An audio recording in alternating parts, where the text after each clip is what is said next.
Hello friend, welcome to share market live. मैं हूं सागर और आज अपने स्टूडियो में आपसे बात करने वाला हूं एसबीआई कार्ड के Q4 नतीजों के बारे में। दोस्तों, मोस्ट अवेटेड नतीजे जिसका इंतजार सभी को था कि किस तरीके के नतीजे आएंगे। पहली बार लिस्टिंग के बाद यहां पे एसबीआई कार्ड अपने नतीजे पेश करते हुए नजर आ रहा है। लिस्टिंग कमजोर हुई थी, 755 रुपए के मुकाबले अभी जो प्राइस ट्रेड हो रहा है ऑलमोस्ट 550 के आसपास का ट्रेड हो रहा है। तो दोस्तों, यहाँ पे जो नतीजे निकल के आ रहे हैं वो मार्केट के दौरान आए हैं और नतीजे दिखाई दे रहे हैं कमजोर। लेकिन सबसे बड़ी चीज ये है कि मार्केट हो चुका है बंद और अब सोमवार के दिन जब इस नतीजों के ऊपर रियल रिएक्शन आता हुआ दिखाई देगा तो स्टॉक कहां खुलता हुआ दिखाई देगा और क्या यहाँ पे अब हमें इस स्टॉक को होल्ड करना चाहिए या फिर यहाँ पे हमें इस स्टॉक से एग्जिट लेनी चाहिए। तो इन सारी चीजों पे आज हम बात करने की कोशिश करेंगे।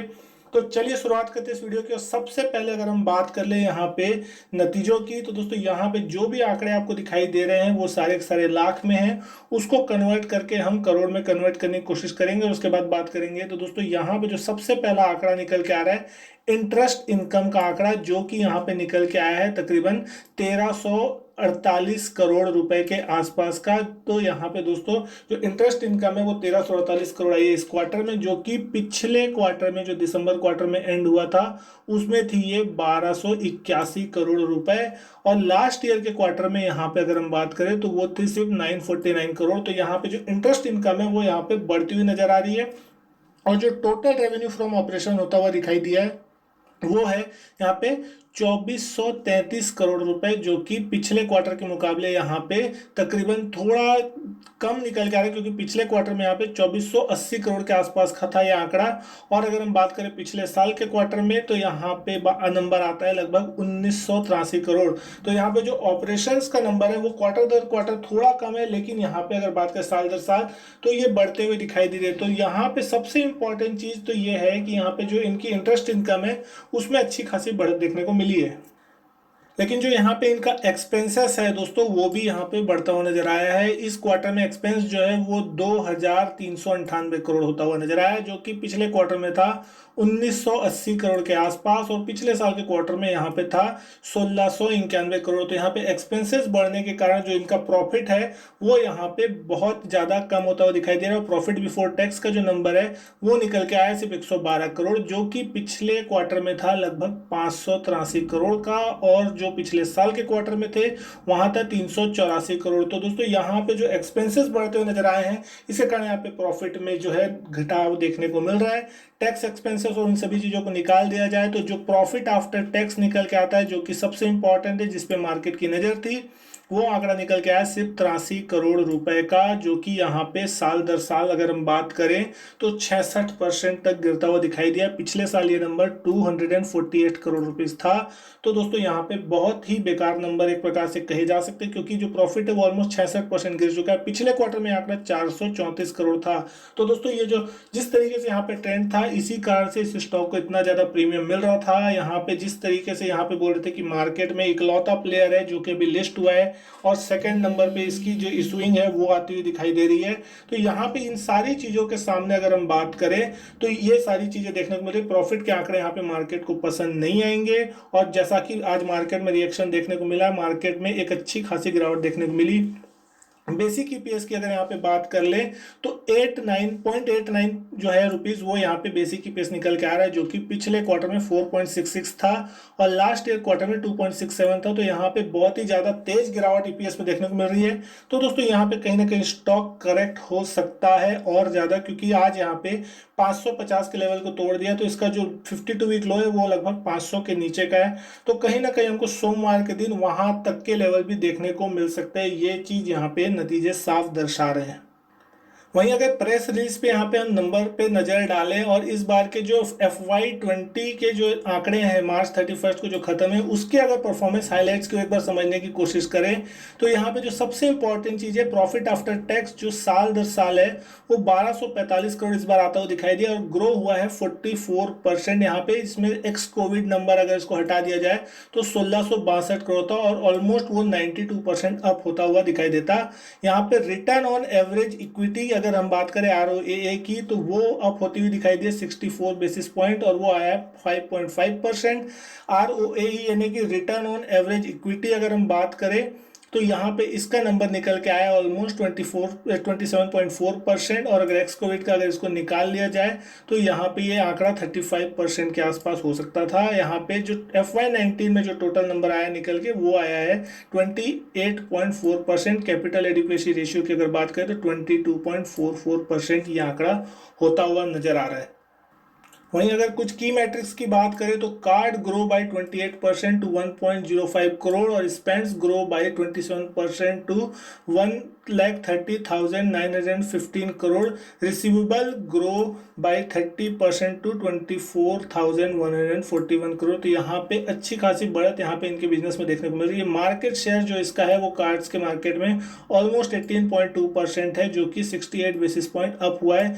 स्पेंड्स यहाँ पे 17.9% यहाँ पे बढ़ते हुए दिखाई दिए, जो कि 77 बेसिस पॉइंट से यहाँ पे बढ़ते हुए दिखाई दिए। ये आंकड़े जो है जनवरी 2020 तक के हिसाब से बताए जा रहे हैं। कॉस्ट टू इनकम रेशियो भी इंप्रूव हुआ है 388 बेसिस पॉइंट से, और यहाँ पे जो आंकड़ा निकल के आया ऑलमोस्ट 56.6%।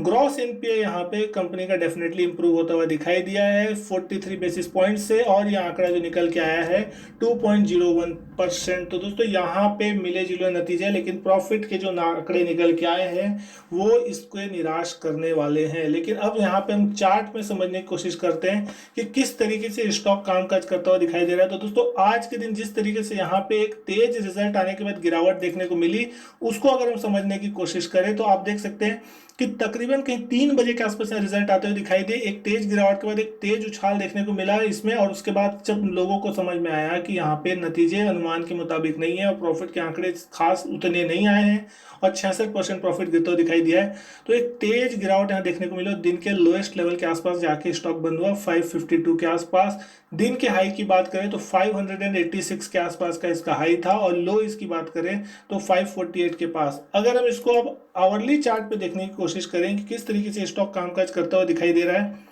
तो जिस दिन से यहाँ पे इस स्टॉक की लिस्टिंग हुई है उसके बाद से लगातार इस स्टॉक में प्रेशर बना हुआ है निचले लेवल से।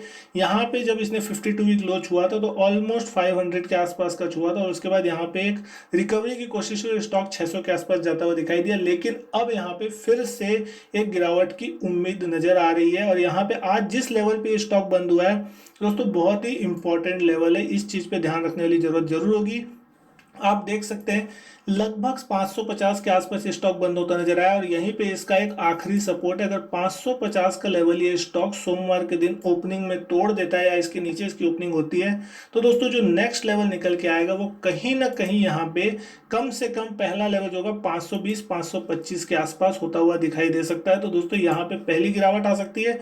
और अगर हम बात करें दूसरे लेवल की तो ये सीधा ये स्टॉक 500 रुपए तक भी जाता हुआ दिखाई दे सकता है, और अगर 500 रुपए का लेवल टूटता है तो फिर ये स्टॉक में एक नई सेलिंग चालू होती हुई दिखाई दे सकती है। तो दोस्तों ये डिसीजन आपको लेना है कि ये स्टॉक किस तरीके से रिएक्ट करता है, और उसके बाद आपको किस तरीके के यहाँ पे डिसीजन लेने हैं, क्योंकि जिस तरीके के नतीजे आए डेफिनेटली यहाँ पे उसकी ईपीएस घटती हुई दिखाई दी है, जिसके कारण यहाँ पे उसके प्राइस टू अर्निंग रेशियो पे साफ इफेक्ट आता हुआ दिखाई देगा। और मार्केट अगर प्रॉफिट घट रहा है तो उसको अच्छी खासी प्रीमियम फिर नहीं देगा, क्योंकि मार्केट किसी भी कंपनी को प्रीमियम एवेल्युएशन तब देता है जब उसके ग्रोथ के चांसेस ज्यादा होते हैं। हालांकि अभी जो कोविड-19 का इफेक्ट देखने को मिल रहा है उसका भी यहाँ पे असर होता हुआ दिखाई दिया, लेकिन आगे चल के मार्केट में कितनी डिमांड आती हुई दिखाई देगी उस पर सबसे बड़ा सवाल है। और खासकर यहाँ पे एनबीएफसी और फाइनेंशियल कंपनियों के लिए सबसे इंपॉर्टेंट समय है कि किस तरीके से यहाँ पे आगे ट्रेड किया जा रहा है और किस तरीके से यहाँ पे मार्केट में लिक्विडिटी आती हुई दिखाई दे रही है। अगर मार्केट में लिक्विडिटी होगी और सारा चीज सही चलेगा